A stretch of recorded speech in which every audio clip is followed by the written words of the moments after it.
La tus'alunna yawma idzin 'anin na'im. Na'im artinya nikmat. Na'im pakai ain, nikmat. Tapi kalau na'im pakai hamzah, tidur. Ada kawan saya dulu di pondok, tidur aja, namanya Naim. Mohon maaf kalau ada Encik Naim, salah tulis. Sebenarnya Naim maknanya la tus'alunna yauma idzin, kamu nanti akan disoal, akan ditanya Allah Ta'ala tentang Naim, nikmat. Nikmat apa yang pertama kita dapat? Nikmat harta? Bukan. Nikmat cincin, nikmat gelang, nikmat rantai, nikmat duit, nikmat emas? Bukan. Mana bukti bahwa kita tak dapat nikmat harta dulu? Tak ada orang lahir bawa cincin. Tak ada.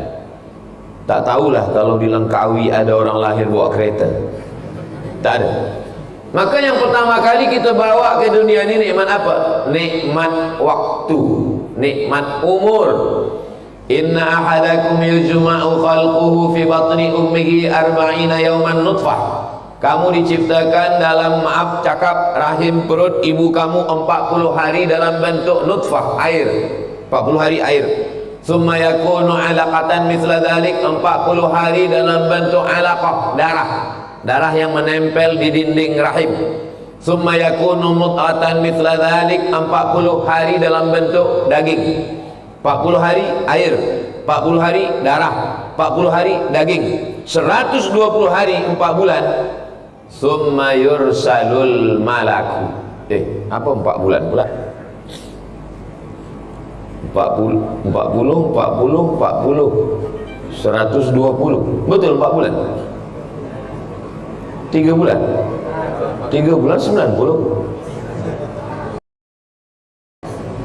Summa yursalul malaku. 40 hari 120 hari Allah Ta'ala kirimkan malaikat. Lalu malaikat itu pun membawa ruh. Ruh pun berjumpa dengan jasad. Ketika ruh berjumpa dengan jasad, itulah disebut dengan umur. Ruh berpisah dengan jasad disebut dengan mati. Tapi sebenarnya kita tak pernah mati. 5 alam yang kita lalui itu kita tak pernah mati. Alam yang pertama alam roh. Roh tak ada jasad. Roh belum jumpa dengan daging, belum, tak ada kuku, tak ada bulu, tak ada darah, tak ada tulang. Roh saja. Waktu roh pun kita masih hidup. Mana dalil bahwa roh itu hidup? Wa idza akhadha rabbuka min bani adama min zuhurihim dzurriyyatahum wa ashhadahum ala anfusihim alastu bi rabbikum. Ketika Allah mengumpulkan semua roh, roh saya, roh datuk, roh datin, roh tuan, roh puan, roh adik, roh anak-anak, semua roh dikumpulkan Allah Ta'ala. Lalu Allah Ta'ala bertanya, alastu bi rabbikum, bukankah aku ini Rabb, Tuhan kamu? Semua roh waktu itu menjawab, bala syahidna, ya, engkau adalah Rabb kami. Bila kita pergi ke suatu tempat, kita nampak ada muka orang macam kita pernah nampak dia, tapi kita tak sekampung dengan dia, tak satu sekolah dengan dia, tak satu college dengan dia, tak satu universiti dengan dia, tapi macam pernah nampak. Kata ulama, itu maknanya di alam roh dulu kita pernah jumpa. Jadi kalau ada tuan sekarang menengok saya ni, macam pernah nampak, kita jumpa di YouTube. Jadi roh kita ni pernah jumpa, tapi ingatan kita lalai, kita lupa. Maka sebenarnya kita dulu pernah berjumpa di alam roh. Di alam roh tak ada beza antara ayah cucu dengan atuk. Atuk saya, ayah saya, dengan anak saya sama di alam roh, umurnya sama. Lalu kemudian beratur. Selepas beratur, moyang saya dulu turun ke bumi. Setelah itu atuk saya, setelah itu ayah saya, setelah itu saya, selepas itu barulah anak saya, selepas itu barulah cucu saya. Tapi jangan sebab saya cakap saya ini nanti anak-anak ini balik ke rumah dia kata, ya sebenarnya kita ini sama. Maknanya jangan sombong. Saya tak boleh angkuh, tak boleh sombong kepada adik-adik, pelajar-pelajar, penuntut-penuntut dari pondok. Tak boleh saya katakan, saya lebih mulia daripada adik-adik. Enggak, adik-adik boleh cakap pada saya, Ustaz Abdul Somad, Ustaz Abdul Somad hanya saja lebih dulu daripada kami. Ustaz tak ada lebih apa-apa, Ustaz cuma lebih dulu dari kami. Kalau kita sama satu kelas dulu, mungkin saya lebih pintar daripada Ustaz Abdul Somad. Tapi janganlah cakapkan macam itu. Jaga jugalah perasaan saya. Yang tua tidak merasa tua, yang muda tak merasa bangga. Kenapa? Karena sebenarnya kita ni sama. Tapi kemudian roh kita diambil oleh malaikat, dijumpakan dengan jasad, berdegup berdetak jantung. Itulah hebatnya perempuan. Lelaki, walaupun dia datuk, walaupun dia jenderal, walaupun dia hebat, walaupun dia ustaz, walaupun siapapun dia, jantung dalam badannya berdegup hanya satu. Jantung berdegup. Tapi perempuan pernah dalam badannya itu ada dua jantung. Jantung dia dengan jantung anak dia. Dua jantung. Itu kalau anaknya satu. Kalau anaknya kembar tiga, 4 jantung berdegup-degup dalam. Jantung yang normal, yang tak sakit bunyinya, tapi ada jantung yang kencang. Jantung yang kencang itu disebabkan dua. Yang pertama, jatuh cinta.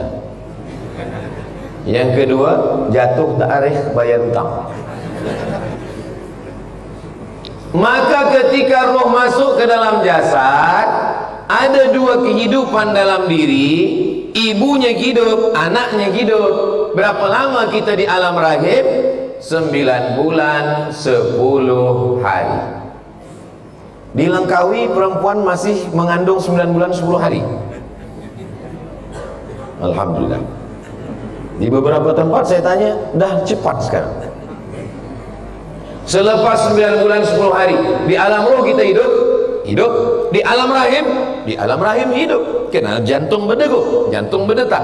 Selepas itu masuk ke alam dunia. Di alam dunia kita hidup. Berapa lama kita hidup di alam dunia? 63 tahun. Kalau ikut Nabi Muhammad sallallahu alaihi wasallam. Kalau ikut Nabi Nuh 950 tahun. Kalau ikut Imam Syafi'i lahir 150, meninggal 204. 150 204 54 tahun. Imam Nawawi 40 sekian tahun. Ustaz Abdul Somad berapa umur sekarang? Tak salah saya sebutkan. Umur sudah 48 tahun. Tapi perasaan 28. Umur ini sebenarnya bukan masalah bila kita lahir. Umur ini adalah masalah perasaan kita. Jadi yang saya tengok di hadapan saya ini tidak ada orang tua. Yang di hadapan saya ini semua muda-muda semua. Saya dah tua lah Ustaz Abdul Somad. Ini yang di hadapan saya tak ada orang tua. Yang ada adalah orang-orang muda yang masuk ke badan orang tua. Bila ada orang datang ke masjid, ikut tazkirah, mengkaji duha, maka dia orang muda. Walaupun muda, tapi masih tidur di rumah, sudah pukul 9, maka dia sebenarnya sudah mati. Tak boleh Ustaz Abdul Somad cakap kasar macam itu. Bukan saya bercakap macam itu. Ini hadis Nabi. Mathalul ladzi yadhkuru rabbahu wal ladzi la yadhkuru rabbahu kamathalil hayy wal mayyit. Perumpamaan orang yang ingat Allah dengan orang yang tak ingat Allah macam orang hidup dan orang mati. Jadi sekarang ni kita hidup semuanya. Orang yang lalai di luar sana, dia mati. Jadi kalau puan ingat Allah, puan hidup. Laki tak ingat Allah, jadi sebenarnya selama ini satu bilik dengan zombie. Na'udzubillah. Itulah kenapa suami mesti ingat Allah, isteri mesti ingat Allah. Tadi diingatkan oleh MC kita, kepada semua yang belum niat i'tikaf, tolong niat i'tikaf. Nawaitul i'tikaf fi hadzal masjid lillahi ta'ala. Bagi yang belum tahu niat i'tikaf, lafazkan kuat untuk menghafaz. Kita kalau bawa anak budak kecil, kita kuatkan supaya anak kita belajar. Nawaitul i'tikaf fi hadzal masjid lillahi ta'ala. Saya tak tahu Ustaz. Saya takut anak saya tak tahu kalau saya tak tahu. Saya malu kalau anak saya tahu bahwa saya tak tahu. Gerakkan saja mulut. Nawaitul i'tikaf fi hadzal masjid lillahi ta'ala. Selama kita duduk di dalam masjid ini, malaikat mendoakan dua. Apa kata malaikat? Allahumma ighfir lahu, Allahumma arhamhu, Allahumma ighfir lahu, ampunkan dia. Allahumma arhamhu, rahmati dia. Allahumma ighfir lahu, ampunkan dia. Allahumma arhamhu, rahmati dia. Sampai orang keluar masjid atau wuduknya batal. Saya tadi sebelum kemari berwuduk dan saya jaga wuduk sampai sekarang. Tapi kalau ada di antara tuan-puan yang tak tahan nak lepaskan, lepas, jangan ditahan sampai biru muka menahan. Lepaskan, jangan bagi tahu kawan sebelah pula. Nah, selepas itu di alam dunia, lepas dari alam dunia ni kita tetap hidup juga. Lepas tu kemana kita pindah? Ke alam, Allah sebut dalam surat Ar-Rahman, bainahuma barzakhul la yabghiyan. Ini dilengkapi ada sungai. Air sungai ini tawar. Kita dikelilingi laut. Laut ni masin. Air tawar dengan air masin tak bercampur. Kalau bercampur air tawar dengan air masin ini, mati kita semua. Nauzubillah, nauzubillah. Kalau tak ada beras, tak ada padi, kita masih boleh hidup 3 bulan. Tapi kalau tak ada air, itu maka Ustaz Somad dibagi air supaya hidup. Kalau tak ada air, hari Isnin, Selasa, Rabu, Khamis, hari Jumat tak ada lagi orang sembahyang Jumat, mati semua. 3 bulan boleh hidup kalau tak ada beras. 3 hari boleh hidup kalau tak ada air. 3 detik aku tak boleh hidup kalau tak ada kamu. Yang senyum yang dah nikah je. Begitulah Allah Ta'ala buat kita hidup terus. Di alam roh hidup, di alam rahim hidup, di alam dunia hidup, di alam barzah pun hidup. Takkan di alam barzah pun kita hidup, Ustaz Abdul Somad? Orang di alam barzah itu dah mati. Siapa katakan dia mati?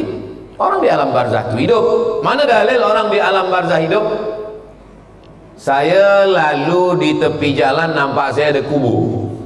Apa ajaran Nabi Muhammad kalau kita nampak kubur? Assalamualaikum ya ahla diyar minal mu'minin wa inna insyaallah bikum lahiqun yarhamullahu mustaqimina wal mustakhirin nasallallahu lana wa lakumul afiyah. Oh, panjang betul doanya Ustaz. Tak ada ke doa yang diskaun? Assalamualaikum ya ahlal kubur, paling pendek. Kenapa kita diajarkan mengucapkan salam pada kubur, padahal batu nisan batu? Kalau memang dia tak hidup, untuk apa kita ucapkan salam? Itu menunjukkan orang yang dikubur itu hidup. Itulah kenapa kita ucapkan salam. Assalamualaikum ya ahlal kubur. Tapi salam mereka itu berbalas, bersambut, kita tidak mendengarnya. Maka salam dibagi 3. Salam yang pertama, yang salam wajib dijawab. Assalamualaikum warahmatullahi wabarakatuh. Semua jawab.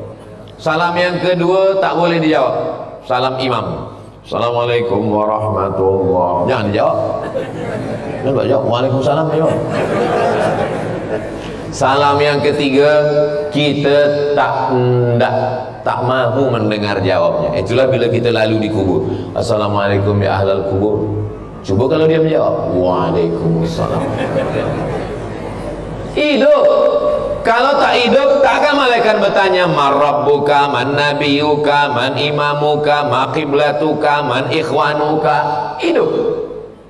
Hidupkah dia? Hidup. Dia mendengar suara selipar orang yang mengantar. Orang yang last sekali balik, dia dengar suara. Masa almarhumah nenek saya meninggal, dia pesan, nanti kalau aku mati, bacakan surat Al-Mulk. Siapa yang membaca surah Al-Mulk malam 30 ayat dijaga Allah dari azab kubur. Hadis riwayat Abdullah bin Mas'ud radhiyallahu anhu. Elok dibaca. Maka selepas pemakaman kubur, dia berpesan bacakan surat Al-Mulk untuk menjaga azab kubur. Abdullah bin Umar, anak Umar bin Khattab, berpesan kalau saya mati, Nanti bacakan pada kepala saya pangkal Al-Baqarah alif lam mim sampai wa ulaika humul muflihun. Bacakan pada kaki saya akhir Al-Baqarah lillahi ma fis samawati 3 ayat sampai last sekali surat Al-Baqarah. Untuk apa dibacakan kalau tak hidup? Itu menunjukkan dia hidup. Kiamat, selepas hari kiamat kita pun hidup juga. Mana bukti bahwa hari kiamat kita hidup? Idza sama'un fatarat, langit terbelah, wa idzal kawakibun tasarat, planet bertembung, jatuh, berguguran, wa idzal biharu fujirat, lautan dinaikkan, air laut naik ke atas darat. Malam tadi sampai di hotel pukul 12, saya buka tingkap, saya tengok gelap ni, rupanya laut. Oh, cantik ini esok pagi tepi laut. Tapi bila saya nak tidur, bismika Allahumma ahya. Kalau tsunami malam ni. Saya tengok pukul 4.30 tadi terjaga. Alhamdulillahilladzi ahyana ba'dama amatana wa ilaikum nusyur. Malam tidur, bismika Allahumma ahya wa amut. Esok pagi buka mata, masih ada jam dinding. Buka mata, masih ada istri. Buka mata, masih ada suami. Sampai masanya nanti hidup, buka mata, gelap. Tiba-tiba terdengar suara, marabbuka. Apakah orang yang mati itu tahu bahwa dia akan mati? Tidak. Apakah orang yang mati semalam dia berpikir bahwa dia akan mati hari ini? Tidak. Kita tak tahu. Siapa yang paling sedar tentang kematian? Orang yang ingat kepada Allah Subhanahu wa taala. Ingat-ingat, wa kafa bil mauti wa'iza. Lalu kemudian selepas dari alam barzah, langit hancur, lautan naik, kiamat terjadi. Wa idzal qubur bu'athiran, semua yang dikubur bangkit. Mana boleh orang mati bangkit balik? Datanglah seorang lelaki namanya Asi bin Wa'il. Dia bawa tulang yang sudah kering putih, tak ada lagi apa daging, lemak, tak ada. Lalu dia tunjukkan tulang itu, dia tanya kepada Nabi Muhammad SAW, ya Muhammad, ayuhyi rabbuka hadzal 'idhama ba'da ma baliya wa ramma? Apakah Tuhan engkau boleh menghidupkan tulang ini? Bolehkah tulang hidup balik? Nabi diam. Datang malaikat Jibril membawa ayat. Qul, katakan. Qul yuhyiha alladhi ansha'aha awwala marrah wa huwa bikulli khalqin alim. Katakan kepada dia, wahai Muhammad sallallahu alaihi wasallam, Allah yang menciptakan manusia, selepas manusia mati tak ada, selepas itu dia ada balik. Tak ada yang susah bagi Allah. Innama amruhu idza arada syai'an ay yaqula lahu kun fayakun.